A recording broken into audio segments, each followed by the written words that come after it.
ordinary choices, what we eat, how we connect, the way we breathe, become the very foundation of how we live and how we heal.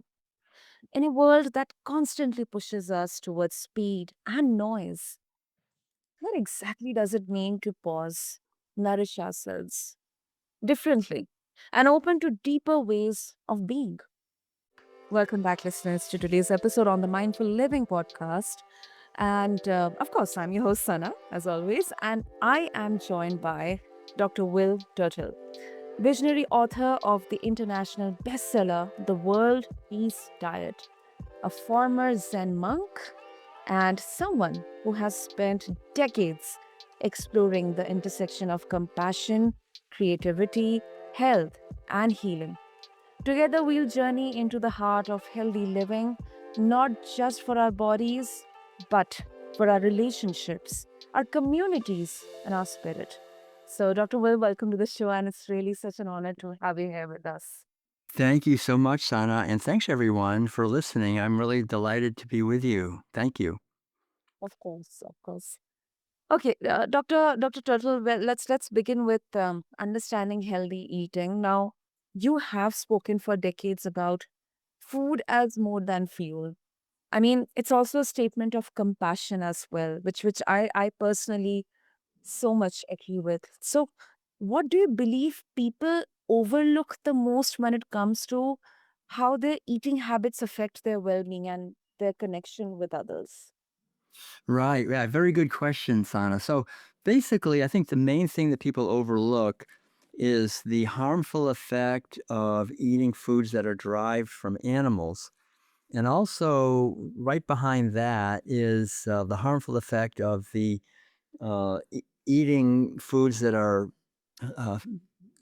are not organic, basically that have chemicals or that are highly processed with preservatives and so forth. So what I recommend really, and I've been following myself now for 45 years, is a totally plant sourced way of eating. So basically, we're eating vegetables, fruits, grains, nuts, seeds, legumes, potatoes, sweet potatoes. These plant based foods are filled with all the nutrients that we need to celebrate our lives on this beautiful earth. And they have really a wonderful foundation of starch, of protein, of fats. It all comes from plants. If we eat meat or dairy products or eggs, we do get nutrients from those, of course, but all of the nutrients in those animal-based foods came from plants.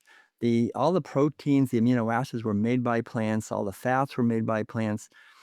There's no carbohydrates, which are really the main fuel our body runs on. There's none of Mhm. that in animal-based foods. So that's really the key. And then the other thing is just to try to get organic or something that's not sprayed, because more and more now we have glyphosate and paraquat and many other chemicals that are sprayed on the food, and that causes a lot of health issues for people. So to try to find healthy food is really a wonderful foundation for radiant health. That's, I think, the foundation. Exactly. Exactly.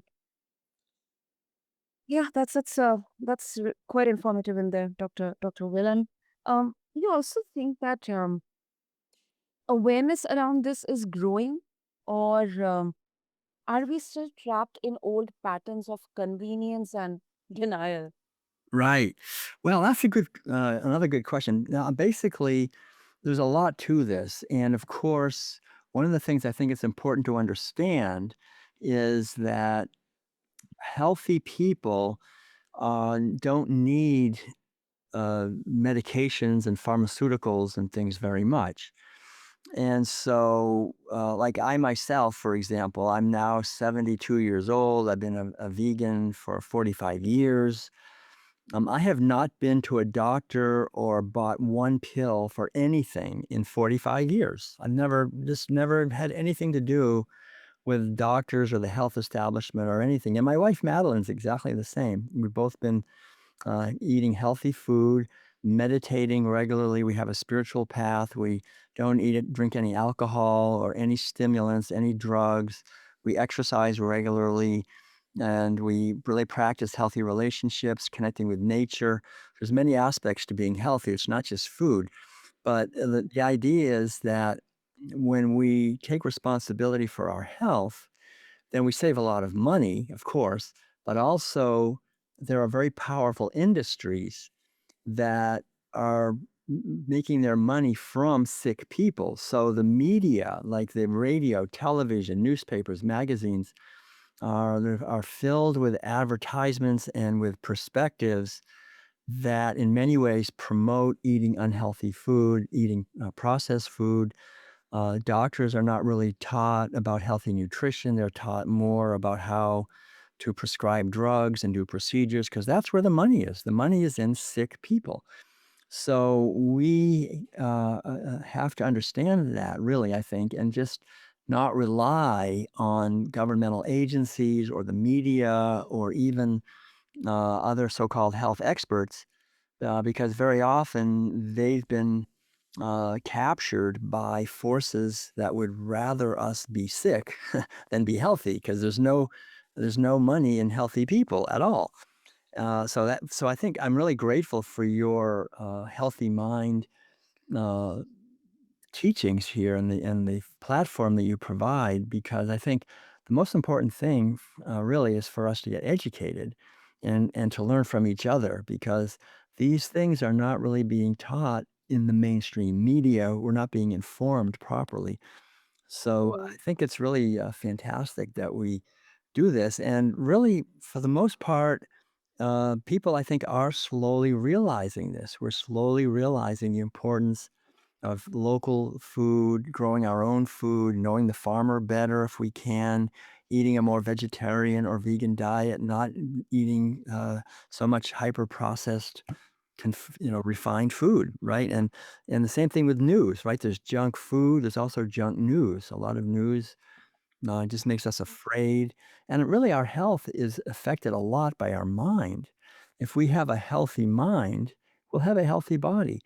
And a lot of our mind is programmed by what we take in, what we consume, what kind of programming. So it's very important for us to consume with our mind books and content that are uplifting, that are based on truth, that are based on the fundamental understanding that we are not a physical body. We are the infinite spirit that was never born and will never die. We are infinite and eternal consciousness. And once we understand that, then we begin to realize that we're only on this earth for a few short decades. And we're here to learn and to grow and to contribute and to be a blessing in the world. And then we leave and we go on to the afterlife. We go on to another life. But we live this life as an expression of love and kindness for others. Then we sow the seeds for happiness in the whole world, for others and for ourselves. And since we're all interconnected, all life is interconnected, the more we try to bring health to others, the healthier we get. We get more healthy. And if we destroy the health of others, like we destroy the health of cows and pigs and chickens and other animals because we want to eat them, we make them sick and miserable and kill them, then we're causing misery, we're causing disease, and then we don't just cause the disease by paying for it with our money. We turn around and we eat all that disease and misery that we caused, and we fuel the beautiful body that we have with fuel of misery and violence and disease and terror and pain and despair. And it's unnecessary. All the nutrients we need to be healthy are in plants. And here I am, 45 years in my mid 70s, never getting sick ever. And we don't have to. But the mind is the most important thing, the mind of kindness and compassion for other living beings. Absolutely. Absolutely. That is so inspiring, Dr. Will. And of course, bless you. I mean, uh, um, some golden nuggets in there. And although, some listeners would say that eating is just personal preference, yet it feels like, less about preference and more about alignment with our health, values, and of course, at a bigger level, planet. Right. Well, that's a very good point because we're talking about alignment between our values and our actions. And preference usually is something that is indoctrinated into us. Like if I grow up and I'm eating certain foods, I'm eating meat, say, because my mother and father think that like that happened to me as a little kid. We ate a lot of meat and dairy and eggs growing up in Massachusetts in the 1950s. And I remember when I was about 7 years old, I asked my mother, "So the kind of food we're eating, is this what everybody eats?" And my mother said, "Yeah, everybody eats like this. Yeah, that's what everybody eats." And then she left, and then she came back a few minutes later, and she said, That's not true. I There are people who eat differently. They're called vegetarians." And I said, "Oh, really? Well, what's a vegetarian?" And she thought for a minute, and she said, I don't worry about it. You're never going to meet one." And so, and then she said, "I don't know where they get their protein." So, in my young mind, I thought these vegetarians were really stupid people. They didn't know how to eat right. They didn't get enough protein. They were probably sick all the time because all my preferences were because of what I already knew. I like when my mother, she knew I liked hamburgers. So when I smelled hamburgers, I thought, "Oh, my mother loves me. She's making hamburgers." you know, and so even when we get old, we still smell hamburgers and we think, "Oh, my mother loves me." So we have to realize these preferences are just indoctrinated. They're just patterns, and they're not in our best interest. They're just things that we learned growing up. And it's not that my mother and father were bad people. They were wonderful. They just were doing their best, and they were indoctrinated and conditioned by their parents and by their parents. It goes back, thousands of years actually. And I write all about this in my book, The World Peace Diet, and how we started owning animals as property for food 10,000 years ago. And that's what started war, it started slavery, it started the domination of women. All these things came out of animal agriculture in our society. And so these big problems that we can solve them, but not if we're going to continue to insist on imprisoning animals, on dominating them sexually, stealing their babies, killing them, and eating their flesh, and shutting down our natural kindness and compassion. Many people have a companion animal like a dog or a cat, or they love their animal, but then they look at a cow or a pig and they say, "Yeah, pay someone to stab this animal for me." And so this disconnection is not really a preference. It's something that we've been taught, and it's a teaching that goes against our spirituality. So, what we're talking about really is simply coming home into our heart, coming home to our true nature. When I see a being, I see a being. I don't see an object that I'm going to buy and sell by the pound like a sack of cement. We would never do that to dog. If someone came by to our beloved little companion animal like a dog or something and said, "Wow, that looks pretty delicious. How about if I give you $5 a pound?" We'd say, "No, no, I love my little dog. No way." But we do that all the time. Millions, billions of times every day, human beings are buying and selling animals by the pound as if they're sacks of cement. That's unbelievable. I mean, that is so materialistic and deluded and satanic, and then we wonder why we don't have a world of justice and freedom and health and kindness and peace.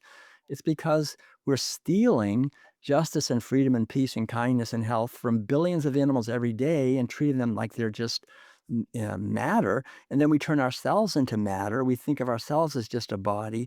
And then we try to use each other as instruments to get what we want. We turn each other into objects. It's all based on this underlying template, this underlying pattern of meat eating, of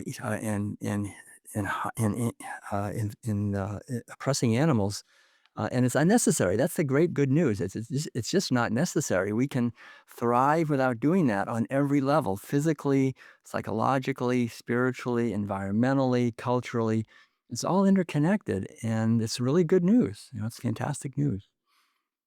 That's good to know, actually. But then also, and why am I bringing this? Because um, I think there are very polarizing opinions around this. Now, some people would say here that it's the way the entire, flora and fauna works. Animals they kill, bigger animals they kill smaller animals and eat them. So Yeah. why it only on us humans to take that responsibility? Yeah, that's a really good question too. And so, but if we look out into the natural world, what we see basically, especially here on land, is mainly herbivores, right? I mean, most of the animals are eating plants. There are some top carnivores, but they have a completely different physiology than we have. They're not We don't have long fangs and sharp claws. We don't have a short digestive tract. We have a long, convoluted digestive tract. We have soft, small teeth. We would just break our teeth if we tried to bite in through the hide of an animal and bite their bones and all these things. I mean, it's ridiculous to even think of it and trying to and try to kill an animal without using knives and guns and all these other things that we use.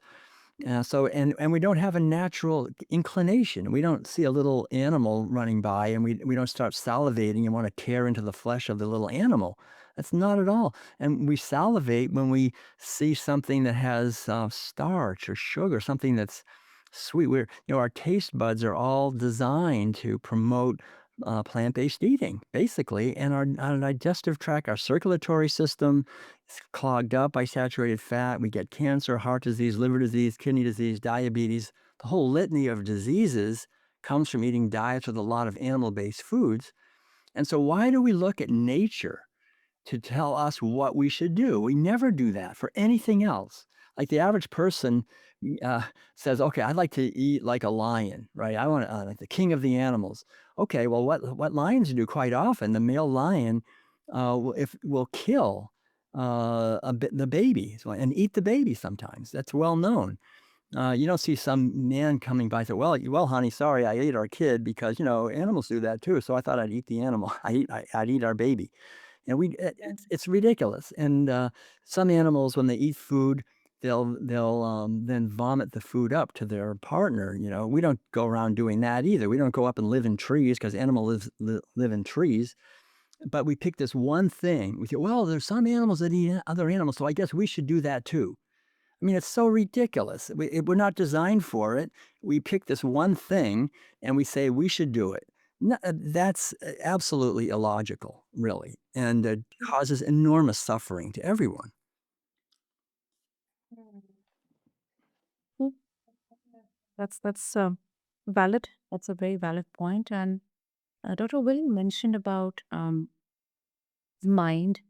And now I would like to, bring in the conversation towards healthy relationships because you often tie personal healing to collective healing.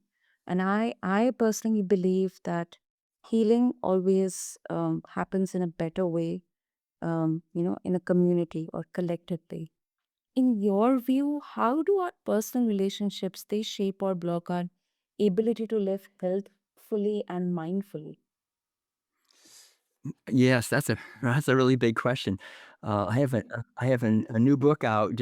It's called The World Peace Way, and I have a whole chapter on that. And in a nutshell, I would say, just briefly, our relationships are a mirror of our mind. So, for example, every day when I wake up in the morning, the very first thing I do is I give thanks. I just give thanks for another day, for another opportunity to learn and to grow and to contribute here. And I give thanks for my wonderful wife, Madeline, and for my life and for everything that's going to be happening in the day, knowing that there's infinite possibilities of wonderful things to happen. So there's this underlying sense of attitude for not only for the gift, the human life, but also for the people in my life. And I think everyone we ever see, everyone we ever talk to or go in connection with, is a problem. Everybody, we have many problems. We have health problems, we have financial problems, we have relationship problems of various kinds, all kinds of challenges. That's what planet Earth is about. It's like going to a gym. You go to a gym and there's weights and you have to exert yourself to get stronger. So planet Earth is full of weight of things that we need to be stronger. So everyone I meet is has having problems. So out of that, I can develop a sense of compassion.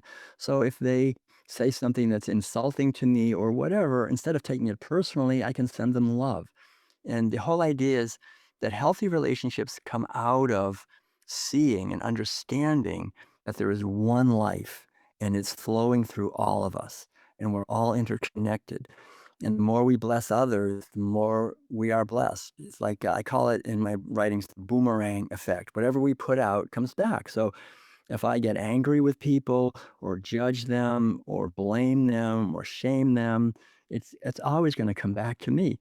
And the more I can see that they're doing the best they can with the wounds that they had as the children as children growing up, and try to be a force for kindness and care and just speak in a loving way and can have loving gestures. It's easy, veganism is being kind to animals, but it's also being kind to human animals also. And that's a really wonderful thing to do. So you say our relationships start with ourself. So the first thing besides what I just said of gratitude, then my meditation room, I sit in silence 2.5 hours and do some yoga and do some reading and do some writing in my journal, but mainly be in silence and connect with the source of what this being is, because we don't know who we are. We don't know what we are. We're lied to about that. We're told we're just a name and a form that is like an object. So to find the pure, true nature of ourself, of what this is, that is the key.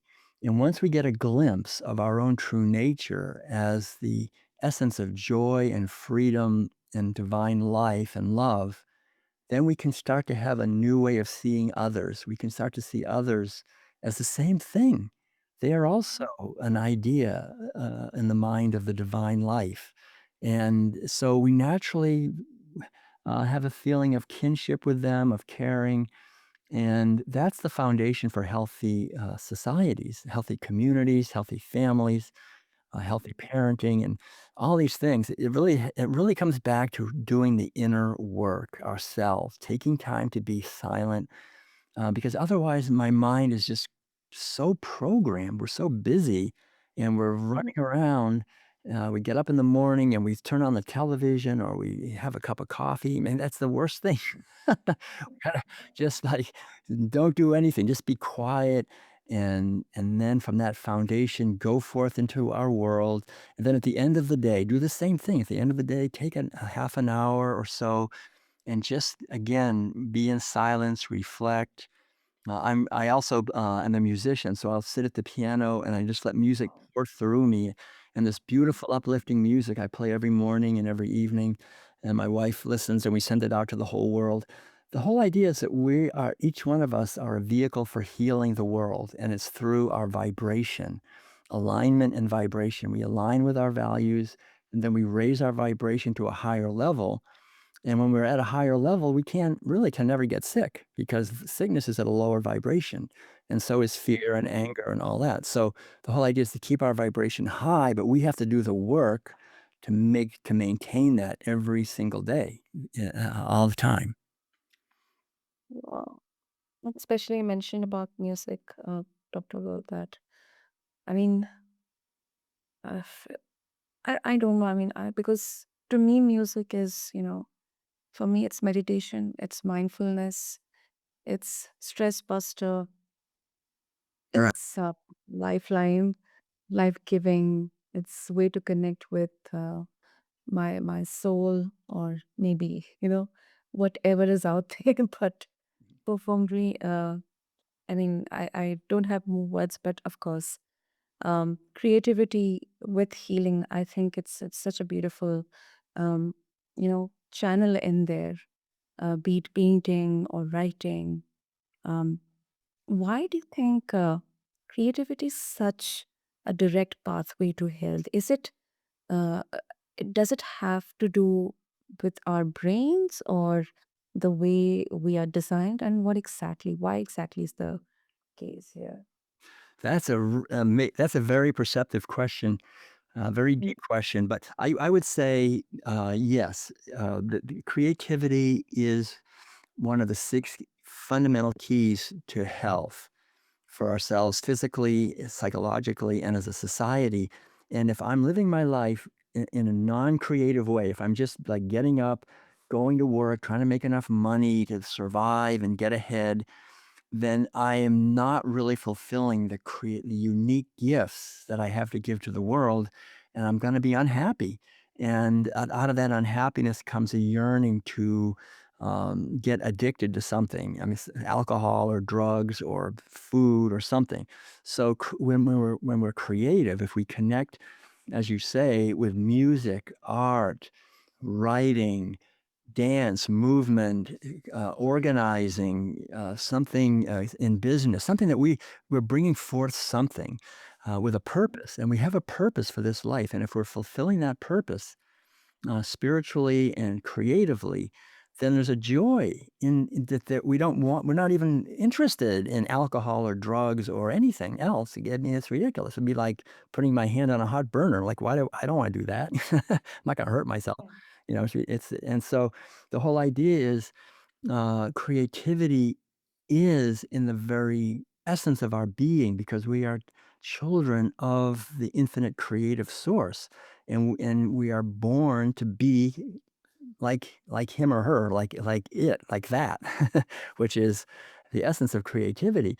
So that's our calling, I think, is to bring forth something beautiful. I think beauty is really the essence of creativity. And one of the worst things that's happened in our society, unfortunately, is that the arts, music and architecture and arts have in many ways been invaded by a lot of ugliness, a lot of dissonance, a lot of ugly words and rhythms and melodies and architecture and art that really doesn't uplift us. So for me, if I could, when I'm going to play a concert of original piano music, I would never do that without first going within and giving thanks for this opportunity and giving thanks, knowing that every note that I play, that everything that comes through me is for the highest good of everyone, for the highest spiritual unfoldment of all living beings of the past, present, and future. And when we are living our life as a vehicle for creating beauty and upliftment, then everything we do actually becomes art. Just checking out and getting some groceries and smiling to the woman or man there, that's art too. I mean, the way we communicate, the way we walk down the street, everything becomes creative. We become a force of nature, of creativity, and we can write poems and songs and dance and all these things just naturally because we're connected to our true nature, which is creativity. So, that's really, I think, the pathway to freedom for us as human beings. It's through creativity and creating beauty as a vehicle, not like I did it. I'm great. I created this great. Forget all that. We should be serving. We should allow the infinite creative power to come through us and just get out of the way, basically. As long as we insert ourself in there, it's polluted. So the whole idea is for me, like with music, is to get out of the way and let the healing music of the cosmos flow through my hands. And we can become healers. All of us can become healers that way. My wife, Madeline's an artist. She does the same thing. She creates beautiful paintings of animals and nature. And she doesn't know how she does it. She just gets out of the way. So I think it's a very profound question. Thank you very much for that question. Beautiful. It- And Dr. Will, if our listeners, they would like to connect with you um, and to also get a hold of your book, um, the bestseller, the international bestseller, The World Peace Diet, what would be the best way? Oh, yeah. We have a website. That's probably the best thing, worldpeacediet.com. And that has, excuse me, that has the books we have, the World Peace Diet, the World Peace Way, Food for Freedom, the music, the art, Madeline's videos of healthy cooking and food preparation, our lecture schedule. We travel around the whole United States. We travel the world. I mean, we've been all over the world. We've been to India, China, everywhere. And so that's there. And then articles that I've written, and you can email me. So yeah, you can reach us really through worldpeacediet.com. That's probably the easiest.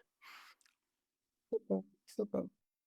Listeners, I'll make sure that I have all the details mentioned in the show notes along with this episode. And Dr. Will, thank you so much for this wonderful conversation, enlightening conversation, and for showing us that healing it isn't a checklist, but it's a way of doing, a way of being. And It's rooted in compassion, curiosity, and courage. Thank you. Beautifully said. Thank you.